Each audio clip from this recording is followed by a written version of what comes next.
So, ayan. Rice cooker yung gagamitin namin para magluto ng popcorn. Lagyan ng mantika. Sige, konti lang ate. Okay na yan.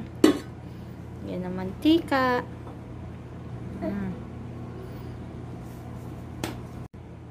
Lagyan na natin yung corn. Ate.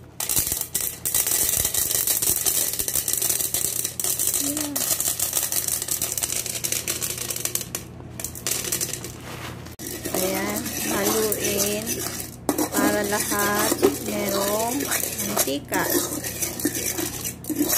Okay na yan. Hintayin natin after 5 minutes. Pwede din tubig.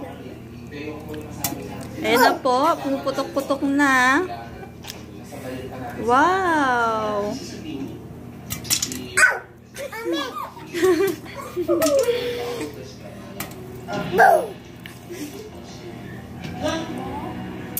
Tuwang-tuwa po ang bata.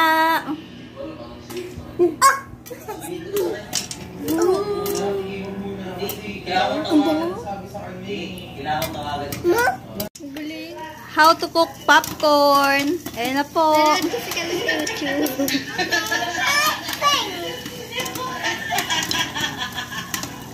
So guys, ang aming popcorn.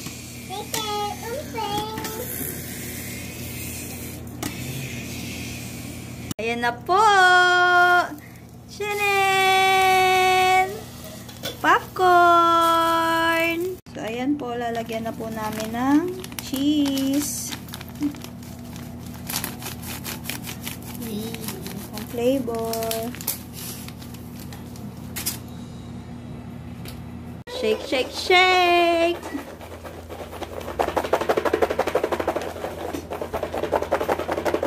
Ayan na po ang ating finished product. Sai, patang kanila. Oh, mag-vlog ka na. Hi guys.